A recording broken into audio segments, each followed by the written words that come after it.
Bulletin में सबसे पहले आपको अहम खबर देंगे। रुकने कौमी असम्बली आयशा गुलालई ने पीटीआई छोड़ दी है। पाकिस्तान तहरीक इंसाफ की आयशा गुलालई का कहना है कि तहरीक इंसाफ में खवातीन की इज्जत नहीं है। उन्होंने पीटीआई को छोड़ दिया है। आयशा गुलालई ने बताया कि पार्टी वर्कर्स एहतजाज करते रहे लेकिन किसी ने नहीं सुनी। रुकने कौमी असम्बली आयशा गुलालई ने पीटीआई छोड़ दी है। पाकिस्तान तहरीक इंसाफ की आयशा गुलालई का बताना है कि तहरीक इंसाफ में खवातीन की इज्जत नहीं है। उन्होंने पीटीआई को छोड़ दिया है। आयशा गुलालई ने यह भी बताया कि पार्टी वर्कर्स एहतजाज करते रहे लेकिन किसी ने नहीं सुनी। और इससे पहले नाज बलोच ने भी पाकिस्तान तहरीक इंसाफ को पीपल्स पार्टी ज्वाइन की थी और उस प्रेस कॉन्फ्रेंस में उन्होंने वजह मेल शोविनिज्म बताई थी। कुछ इसी किस्म की वजह रुकने कौमी असम्बली आयशा गुलालई की जानिब से आ रही है। उन्होंने कहा कि पाकिस्तान तहरीक इंसाफ में खवातीन की इज्जत नहीं है। इसी पर पीटीआई के रहनुमा फवाद चौधरी ने कहा है कि पता नहीं आयशा गुलालई को पार्टी से क्या शिकवा है, पार्टी छोड़ने की वजूहात मालूम करेंगे। फवाद चौधरी ने कहा कि पार्टी छोड़ी है तो अपनी एमएनए की नशिस्त से भी इस्तीफा दे। फवाद चौधरी ये कहते हैं कि उन्हें पता नहीं है आयशा गुलालई को पार्टी से क्या शिकवा है। नुमाइंदा जियो न्यूज़ अयाज अकबर यूसुफजई ने ज्वाइन किया है। क्या शिकवा है उनसे ही जान लेते हैं। अयाज, कहिएगा, पार्टी छोड़ दी आयशा गुलालई ने, मजीद क्या कहा है, क्या वजूहात बताई हैं? ज़ोहैब, आयशा गुलालई जो पाकिस्तान तहरीक इंसाफ की खवातीन नशिस्त पर मुंतखब होने वाली एमएनए थी और काफ़ी एक्टिव रही इमरान खान के साथ मुख्तलिफ धरनों में भी, धरने के अंदर भी और मुख्तलिफ जलसों में भी। फाइनली उन्होंने पाकिस्तान तहरीक इंसाफ को खैरबाद कह दिया है। आयशा गुलालई ने अपने बयान में कहा है कि पाकिस्तान तहरीक इंसाफ में खवातीन की इज्जत नहीं है, क्योंकि कुछ दिन पहले ही जब एक और खातून ने पाकिस्तान तहरीक इंसाफ को छोड़ा था तो उस हवाले से इमरान खान के बयान जो सोशल मीडिया पर भी जुबान ज़द आम हुआ है, जिस हवाले से पाकिस्तान तहरीक इंसाफ के चेयरमैन के इस बयान पर भी आयशा गुलालई काफ़ी ज़्यादा हर्ट हुई। उनका कहा कि उनका ये कहना था कि पाकिस्तान तहरीक इंसाफ में अगर खवातीन के लिए इस किस्म के अल्फाज इस्तेमाल होते हैं तो इसलिए फिर उन्होंने भी फाइनली ये बात की कि पाकिस्तान तहरीक इंसाफ को छोड़ने का फैसला कर लें। और फाइनली उन्होंने आज पाकिस्तान तहरीक इंसाफ को छोड़ दिया है, क्योंकि अभी इस वक्त पहले उनका एक बयान आया हुआ था सोशल मीडिया पर जिसको उन्होंने कैटेगोरिकली जो है वो एक बिहेवियर के हवाले से बात की, इमरान खान के हवाले से उन्होंने बात की कि पाकिस्तान तहरीक इंसाफ में खवातीन के लिए अच्छी जो है जुबान इस्तेमाल नहीं होती, वहाँ पर खवातीन की उस तरह इज्जत नहीं होती। अयाज, आप हमारे साथ ही रहेगा, हम अपने नाज़रीन को सुनाएंगे आयशा गुलालई का इस मौके पर क्या पैगाम था, क्या बयान उन्होंने दिया। हाँ, ये सुनते हैं। हमारे पार्टी में वर्कर्स काफी एहतजाज करते रहे हैं मुख्तलिफ इशूज के ऊपर, करप्शन के ऊपर, खवातीन की इज्जत के ऊपर, लेकिन उस चीज को हमारी पार्टी में वो माहौल नहीं है कि वो इस किस्म का माहौल हो। जिस तरीके से हम लोगों को दिखाते हैं दुनिया को कि पीटीआई ऐसी है, वैसी नहीं है। और पार्टी में वर्कर्स जो कि खुद तो आप बनिगाला के घर में आप बैठे होते हैं या हमारे जो और लीडर्स हैं वो खुद के घरों में बैठे होते हैं। हमारी पार्टी के जो लोग हैं जो डंडे खाते हैं, जिनके ऊपर टीयर गैस शेलिंग होती है, जो कुर्बानियां देते हैं। आयशा गुलालई कह रही थी कि वर्कर्स एहतजाज करते रहे, किसी ने उनकी नहीं सुनी। और सबसे अहम बात उन्होंने ये की कि करप्शन से मुताल्लिक जो बात की जाती है पार्टी के अंदर ऐसा कुछ नज़र नहीं आता है और जिस तरह दुनिया को दिखाया जा रहा है वैसा पार्टी के अंदर कुछ नहीं है। और ये सभी को मालूम है कि करप्शन से मुताल्लिक खान साहब कई दफ़ा इस तरह की बातें करते हैं कि करप्शन ही सबसे बड़ा मसला है मुल्क का। लेकिन आयशा गुलालई जो एमएनए भी थी पार्टी की और पार्टी में बहुत ज़्यादा मुतहर्रिक थी, हर जलसे में नज़र आती थी, टॉक शोज़ में नज़र आती थी, उनका यह कहना है कि करप्शन से मुताल्लिक जो स्टैंड पीटीआई रखती है पार्टी के अंदर ऐसा कुछ नजर नहीं आता और इससे मुताल्लिक वर्कर्स बहुत बातें करते रहे, उनकी बात सुनी नहीं गई है। मजीद बात करेंगे। जियो न्यूज़ के नुमाइंदे आजम खान हमारे साथ लाइन पर मौजूद है। आजम खान, पार्लिमानी कमेटी का जो इजलास हुआ था आज पीटीआई का, उसमें भी आज आयशा गुलालई मौजूद नहीं थी। क्या बात हो रही है इससे मुताल्लिक पीटीआई हलकों में, अब ये जो खबर सामने आ रही है?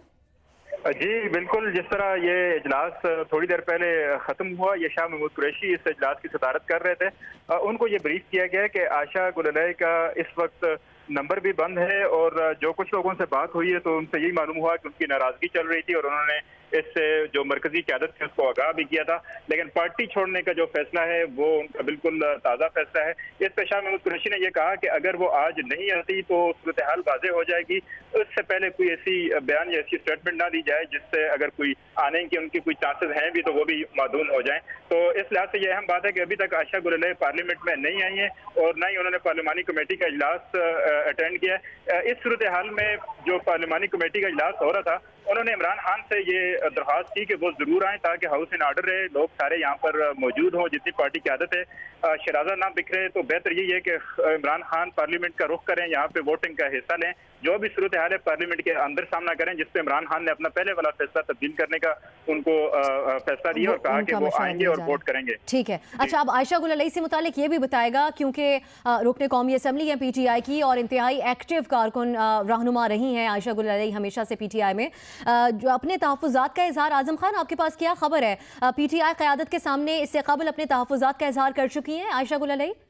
जी, खासतौर पे जब नाज बलोच हाल ही में जब PTI छोड़कर पीपल्स पार्टी में शामिल हुई तो उस वक्त भी आयशा गुल अलई ने पार्टी के अंदर ये बात की थी कि जिस तरह खवातीन को जो इज्जत देनी चाहिए और जिस लिहाज से उनको मनाने की कोशिश की जानी चाहिए थी पार्टी क़यादत की तरफ से, वो रवैया सामने नहीं आया। उन्होंने इस रवैये को नाज़ेबा रवैया कहा है तहरीक इंसाफ की तरफ से, और उन्होंने कहा कि मैं भी एक खातून लॉ मेकर हूँ, अगर खवातीन के साथ इस तरह का रवैया मरकजी क़यादत रखती है तो फिर कोई ज़रूरत नहीं है ऐसी पार्टी में जहाँ पे कोई इज्जत ना हो, जहाँ पे कोई तकरीम ना हो। ये अल्फाज हैं जो उन्होंने पार्टी रहनुमाओं के साथ किए। जी अच्छा आज़म, ये भी बताइएगा, जो हमने भी गुफ्तगू सुनी आयशा गुल अलई की, उनका ये भी कहना है इसके साथ साथ, एक तो खवातीन की बात की और उन्होंने कहा कि करप्शन की जो आवाज़ बुलंद की जाती है पाकिस्तान तहरीक इंसाफ की जानिब से और ऐसे पेश किया जाता है कि उनका उसूली मौक़िफ़ है कि सबसे बड़ा मसला करप्शन है, लेकिन वो कुछ पार्टी के अंदर की बात कर रही थी कि वहाँ करप्शन के मसाइल हैं लेकिन कोई देखता नहीं है, कोई सुनता नहीं है उनकी बात को।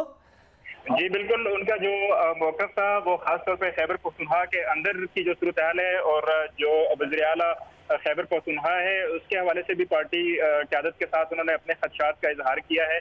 इनके साथ साथ वज़ीर तालीम के बारे में बताया जाता है जो आतिफ हैं, मोहम्मद आतिफ हैं, कि उन्होंने भी आयशा गुल अलई के साथ मिलकर ये चेयरमैन तहरीक इंसाफ को ये बताया था कि मामलात सूबे के अंदर कुछ अच्छे नहीं चल रहे, कुछ मामलात इस तरह के हैं कि बजाय दूसरों को कहने के कि वो करप्शन ना करें, बेहतर होगा कि पार्टी के अंदर पहले इस नासूर को ख़त्म करें तो ये ज़्यादा अच्छी अप्रोच होगी, क्योंकि जो गवर्नेंस के मसाइल हैं और उसके बाद जो इलेक्शन आ रहे हैं उसमें बड़ी सुबकी होगी पार्टी की। वहाँ पे लोग एक एक सूरत हाल से आगाह हैं, जिस तरह की वहाँ पे करप्शन की जा रही है, जिस तरह गवर्नेंस की जा रही है। तो उनका वज़ीर आला खैबर पख्तूनख्वा के हवाले से जो स्टैंड था उसके साथ कुछ सूबाई वज़रा भी हैं। अभी तक सूबाई वज़रा की तरफ से पब्लिक नहीं हुई है नाराजगी, लेकिन आयशा गुल अलई ने ये पार्टी रहनुमाओं के साथ बातें भी की। अभी आज भी शाह महमूद कुरैशी को यह बताया गया कि उन्होंने नवाज लीग के जो सूबाई सदर हैं अमीर मकाम, 4 दिन पहले उनसे भी मुलाकात की थी और उस पर भी उनका आज़म आप हमारे साथ ही रहेगा, हम अपने नाज़रीन को अहम खबर देंगे। ताज़ा तरीन खबर, इंजीनियर अमीर मकाम ने आयशा गुल अलई से रब्ता किया है और नून लीग में शमूलियत की उनको दावत दी गई है। तहरीक इंसाफ के कारकुन के तौर पर आयशा गुल अलई के किरदार को सराहते हैं, ये कहा गया। उन्होंने इस गुफ्तगू में उन्होंने ये कहा है अमीर मकाम ने रब्ता किया आयशा गुल अलई से और उनको नून लीग में शमूलियत की दावत दी गई है। इंजीनियर अमीर मकाम ने आयशा गुल अलई से रब्ता किया है, तहरीक इंसाफ के कारकुन के तौर पर आयशा गुल अलई के किरदार को सराहते हैं अमीर मकाम ने कहा, और उन्होंने कहा कि मुस्लिम लीग नून में खवातीन की मुकम्मल इज्जत की जाती है। आयशा गुल अलई जैसी खवातीन को मुस्लिम लीग नून में कोई तकलीफ नहीं होगी। रब्ता किया है इंजीनियर अमीर मकाम ने आयशा गुल अलई से और उनको दावत दी है मुस्लिम लीग नून में आने की, और उनका यह कहना है कि आयशा गुल अलई जैसी खवातीन को मुस्लिम लीग नून में कोई तकलीफ नहीं होगी।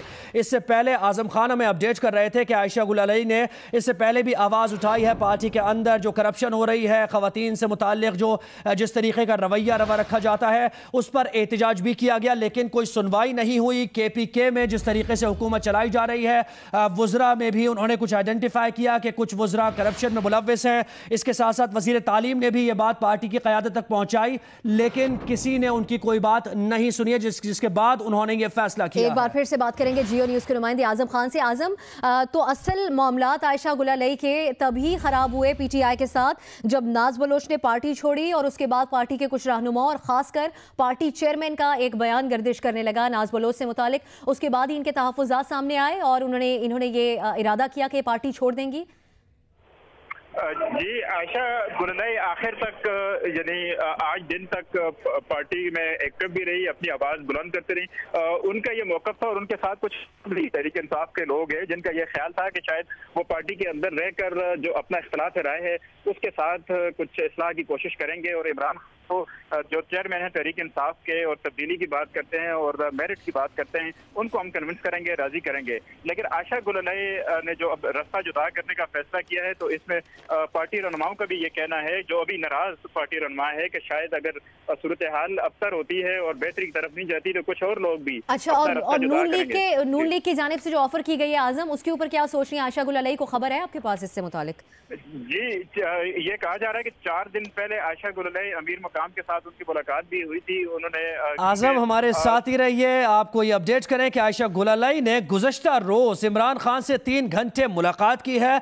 आज पीटीआई छोड़ने वाली आयशा गुललाई ने गुज़श्ता रोज चेयरमैन पीटीआई से 3 घंटे मुलाकात की थी और लग ही रहा है कि मुलाकात में जो उनके तहफ़्फ़ुज़ात थे, जिस तरफ उन्होंने आइडेंटिफाई किया था, उसको वक़्त नहीं दी गई, अहमियत नहीं दी गई और उसी के बाद आयशा गुललाई ने आज ये फैसला किया है। 3 घंटे पीटीआई चेयरमैन से आयशा गुललाई की मुलाकात हुई है और यकीनी तौर पर इस मुलाकात में आयशा गुललाई ने जो उनका पॉइंट ऑफ व्यू है, जो तहफ़्फ़ुज़ात हैं, जो कंसर्न्स हैं, वो आगाह किया होगा पीटीआई चेयरमैन को, लेकिन कोई खातिर खा रिजल्ट नहीं आया। इसी बारे में बात करेंगे। डायरेक्टर न्यूज़ जियो न्यूज़ राना जवाद साहब हमारे साथ लाइन पर मौजूद हैं। राना साहब, क्या मालूम हो सका है इमरान खान और आयशा गुललाई की गुज़श्ता रोज 3 घंटे जारी रहने वाली मुलाकात के हवाले से? देखिए, गुललाई के साथ उनके 20 लोगों का डेलीगेशन भी था, जो कि कल आफ्टरनून में मिले थे और इवनिंग तक उनकी मीटिंग जारी रही थी इमरान खान के साथ। उसकी डिटेल्स जाहिर है पीटीआई के अब जो सोर्सेज हैं वो तो ये क्लेम कर रहे हैं कि आयशा गुललाई के हवाले से कुछ शिकायत थी पार्टी के चेयरमैन को भी और पार्टी के कार्डर को भी। उनको पता चला था कि वहाँ पे कोई मसाइल आ रहे हैं और इसकी वजह से उनकी मीटिंग थी। और साथ ही साथ ये भी बता रहे हैं वो कि आयशा गुललाई चाहती थी कि जो नेक्स्ट जनरल इलेक्शन आ रहे हैं उनमें उनकी सीट एडजस्टमेंट जो है ना वो पेशावर से की जाए। तो इस तरह के उनके इश्यूज चल रहे थे, जिसके बाद लेकिन पीटीआई के जो लोग उस वक्त मीटिंग में मौजूद थे या जिन्होंने उनकी मीटिंग करवाई थी, वो कहते हैं कि कल तक तो कोई अंदाजा नहीं था कि वो इस तरह का फैसला करेंगी और ये चेयरमैन इमरान खान के लिए भी हैरान कुन है, पार्टी के लोगों के लिए भी हैरान कुन है। लेकिन कुछ बातें वो कहते हैं कि ऐसी थी जिनकी वजह से उनकी फैमिली के हवाले से थी, कि जिसकी वजह से पीटीआई के अंदर एक ये जरूर चल रहा था कि इनको बुला के पूछा जाए। और कल शाम की जो मीटिंग थी उसमें गुललाई का जो मौक़िफ़ था, उन्होंने कहा कि जिस सीट से मैंने इलेक्शन लड़ा है मैं उससे हट के अब मैं पेशावर NA1 से इलेक्शन लड़ना चाहती हूँ। ये पीटीआई के मुताबिक ये बात है। तो उसके बाद उनके साथ 15-20 लोगों का डेलीगेशन भी था। तो 3 घंटे मुलाकात जारी रही चेयरमैन पीटीआई के साथ। लेकिन फिर आज उन्होंने अपने आप को अलहदा किया और जो उन्होंने इल्ज़ाम लगाया वो यही कि जो पार्टी चेयरमैन है उनके हवाले से और पार्टी के अंदर जो औरतों के हवाले से सलूक है या जिस तरह उनको ट्रीट किया जा रहा है उसको बेस बना के उन्होंने किया। तो पीटीआई वाले ये कहते हैं कि कल जब मुलाकात हुई उनकी जो 3 घंटे से ज्यादा जारी रही और उनके साथ डेलीगेशन था पूरा, उसके दरमियान कुछ इख्तलाफात जरूर थे, लेकिन ये नहीं था कि वो इस हद तक होंगे कि वो पार्टी छोड़ देंगे। जी राना साहब हमारे साथ ही रहिए। आयशा गुललाई का क्या कहना था, क्या वजूहात उन्होंने बताई पार्टी छोड़ने की, ये एक बार फिर मुलाहिजा कीजिए। मुझे अफसोस के साथ इन्फॉर्म मैं कर रही हूँ आपको, मैं पार्टी छोड़ रही हूँ और इसकी वजह यह है कि हमारी पार्टी में जिस तरीके से इज्जतदार खवातीन और ख़ानदानों की जो इज्जतें हैं वो महफूज नहीं हैं और ये पार्टी चेयरमैन जो हैं इमरान खान, ये उनकी वजह से हमारे पाकिस्तान की जो माएँ हैं, बहनें हैं, उनकी इज्जतें, अफसोस की बात यह है कि उनकी महफूज आज नहीं है। तो हम तो एक पख्तून घराने से ताल्लुक़ रखते हैं और हमारे लिए इज्जत और गैरत ही सबसे बड़ी चीज़ होती है। और यहाँ पे 2 नंबर पठान जो हैं वो अपने आप को पठान भी कहते हैं, लेकिन उनकी वजह से जो है वो मैं काफ़ी अरसे से मैं इस चीज़ को बर्दाश्त कर रही थी। और दूसरी बात यह है कि देखें, मैं ये समझती हूँ कि आर्टिकल 62 और 63 जिस तरीके से एक मुल्क का सरबराह जो है अगर मॉरली करप्ट एक इंसान हो तो उसको भी उसके ऊपर भी लागू होता है। हमारे पार्टी में वर्कर्स काफ़ी एहतजाज करते रहे हैं मुख्तलिफ इशूज़ के ऊपर, करप्शन के ऊपर, ख़वातीन की इज्जत के ऊपर, लेकिन उस चीज़ को हमारी पार्टी में वो माहौल नहीं है कि वो इस किस्म का माहौल हो। जिस तरीके से हम लोगों को दिखाते हैं दुनिया को कि पीटीआई ऐसी है, वैसी नहीं है। और पार्टी में वर्कर्स जो कि खुद तो आप बनिगाला के घर में आप बैठे होते हैं या हमारे जो और लीडर्स हैं वो खुद के घरों में बैठे होते हैं, हमारी पार्टी के जो लोग हैं जो डंडे खाते हैं, जिनके ऊपर टीयर गैस शेलिंग होती है, जो कुर्बानियां देते हैं, जिनकी वजह से आज हमारी पार्टी इस लेवल पे पहुंची, उनको आप छोटा और अदना वर्कर्स कहते हैं। मैं तो समझती हूँ कि ये तो शैतान ने जब कहा था कि मैं आग से बना हूँ और आदम जो है वो मिट्टी से बने, तो गरूर तो शैतान ने किया था।